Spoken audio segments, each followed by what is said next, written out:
A Segunda Guerra Mundial é chamada mundial em razão justamente de fatos muito relevantes, né, que ocorreram naquele momento. Eu destacaria dois aspectos. Em primeiro lugar, os teatros de guerra, os cenários de guerra, são múltiplos, né? Em primeiro lugar, a Europa, né, porque a guerra inicia lá, ela toma corpo lá, é o continente mais castigado, é o responsável, né, por desencadear a Segunda Guerra, os países europeus. Mas há outros cenários de guerra, por exemplo, o Atlântico. O Atlântico é o cenário da guerra de submarinos, né?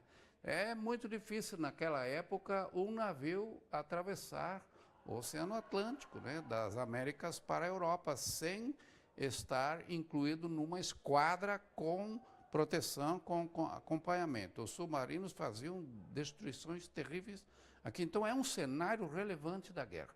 Um outro cenário relevante é o Extremo Oriente, quando o Japão desperta, inicia e começa, a partir do bombardeio da base americana de Pearl Harbor, fim de 42, começa a tomar as ilhas e atacar o próprio continente, né, a Coreia, etc. Então esse é um outro cenário muito sangrento da Segunda Guerra. E depois nós tivemos as três contraofensivas. Três contraofensivas. São outros cenários, né? A contraofensiva do Oeste, isto é, anglo-americana, essencialmente, penetrando pela Normandia a França, essa é uma grande contraofensiva, né, que reanima e torna a guerra realmente muito violenta. A segunda contraofensiva vem da União Soviética, pelo outro lado, né, pelo leste, também na direção da Alemanha e dos seus aliados. E a terceira contraofensiva vem da África do Norte, né, para o continente, penetrando pela via da Itália, né, que era, compunha o eixo, né, o eixo Roma-Berlim, né, dos aliados, dos grandes aliados.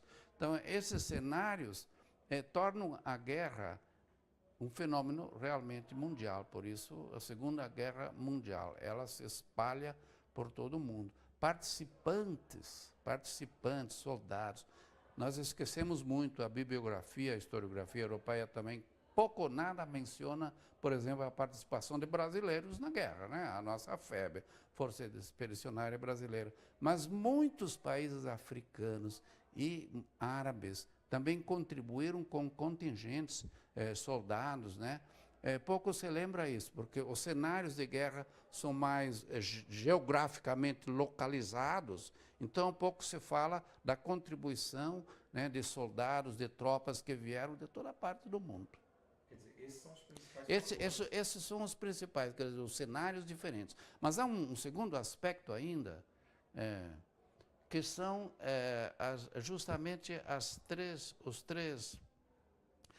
fases, digamos, da guerra. As três fases da guerra. A primeira fase é a fase, digamos, da ofensiva alemã.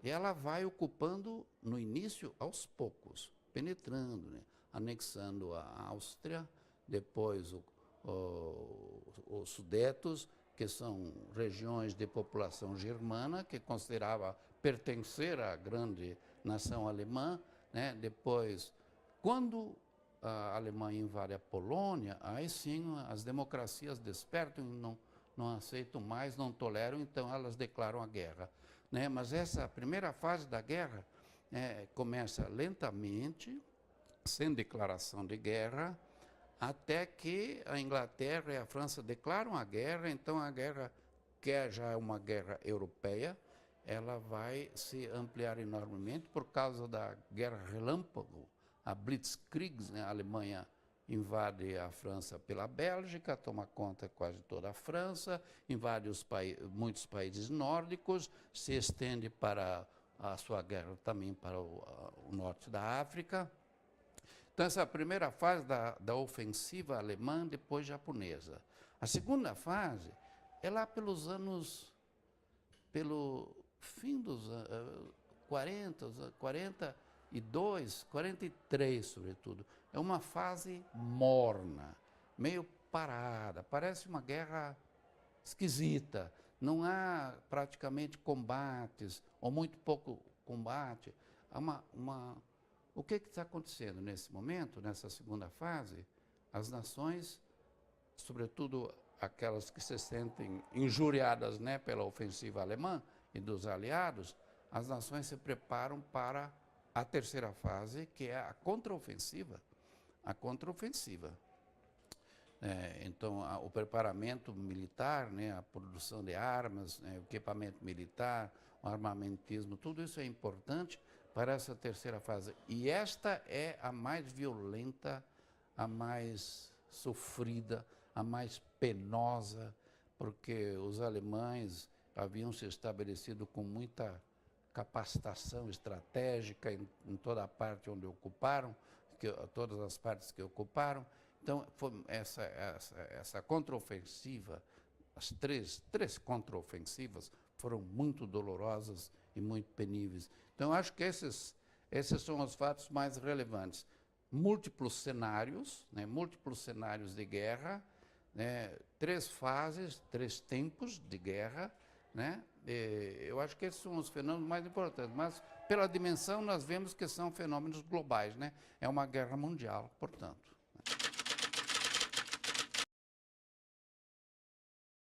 As causas, né, os fatores de origem, né, as determinações. Eu destacaria também pelo menos três elementos aí. Em primeiro lugar, os difíceis anos 20. Os anos 20 também são conhecidos pelos anos dourados, né? Mas isso aqui nos Estados Unidos. Os anos de 20 foram difíceis, porque a Europa saía da Primeira Guerra. Assim, a reconstrução da Europa, a reconquista de um bem-estar era muito difícil, né? O sofrimento, né? As perdas, os danos foram muito grandes, né? Então, os anos 20 foram difíceis, tanto é que emergem, nesses anos, os fascismos. Né?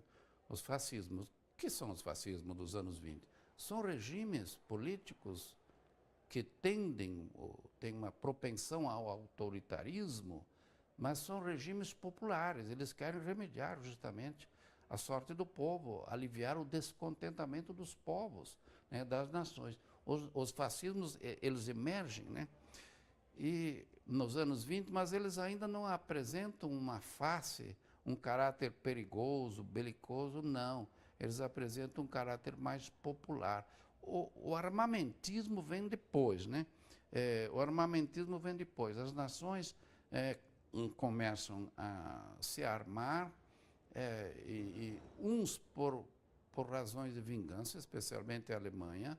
A Alemanha se sentiu injustiçada com o Tratado de Versalhes de 1919, que pôs um termo à Primeira Guerra Mundial, por causa das reparações enormes exigidas da Alemanha, e a Alemanha considerava que aquilo castigava o povo, impunha mais sofrimentos ao povo e dificultava a reconstrução, a reconquista do bem-estar do povo.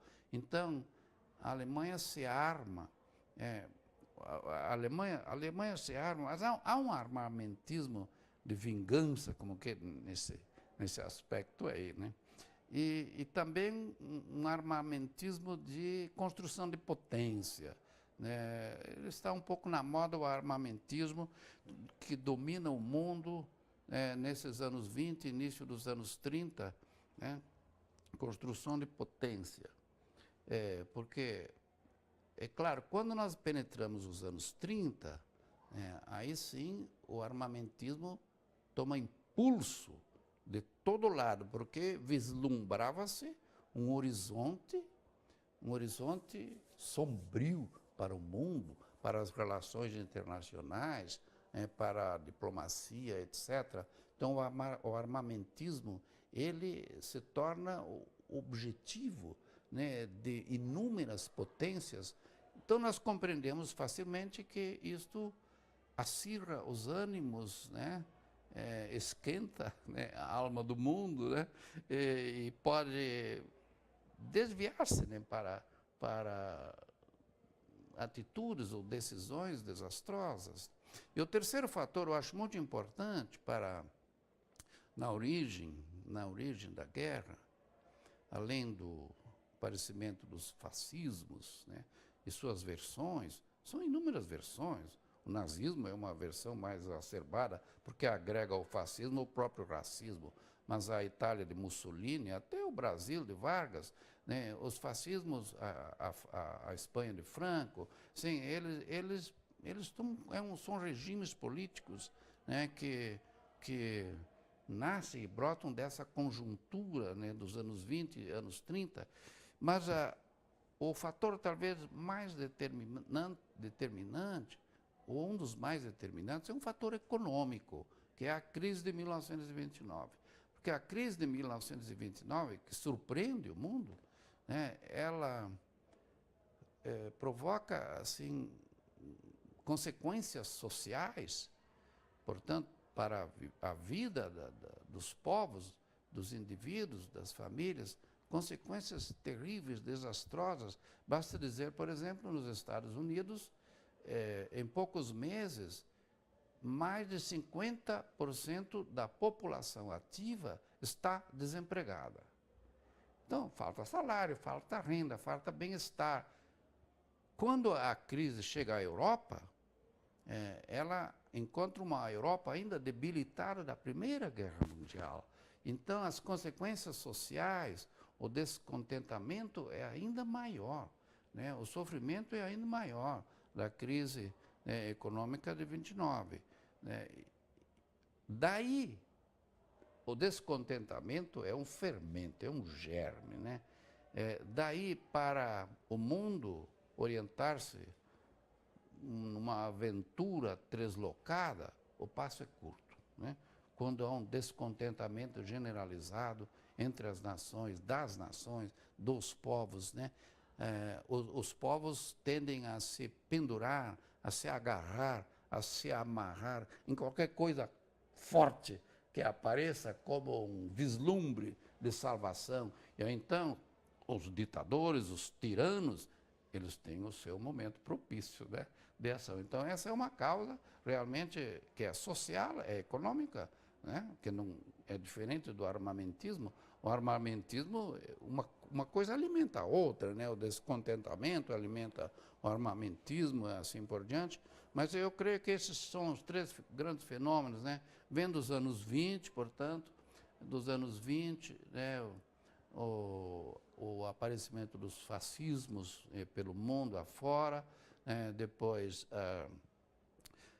essa propensão a um armamentismo de nações, né, que se torna, em certa medida, global, e, em terceiro lugar, a crise de 29, que se alastra por toda a década. Basta dizer que a produção industrial do mundo somente em 39 atinge os níveis de 29. Então, uma década o mundo levou para chegar ao mesmo patamar de produção. E produção que significa salário, significa renda, significa bem-estar, etc. Né? Então, nas vésperas da guerra, 39, né, é que a produção industrial do mundo capitalista atinge os níveis, né, as cifras que as quais chegaram em 29.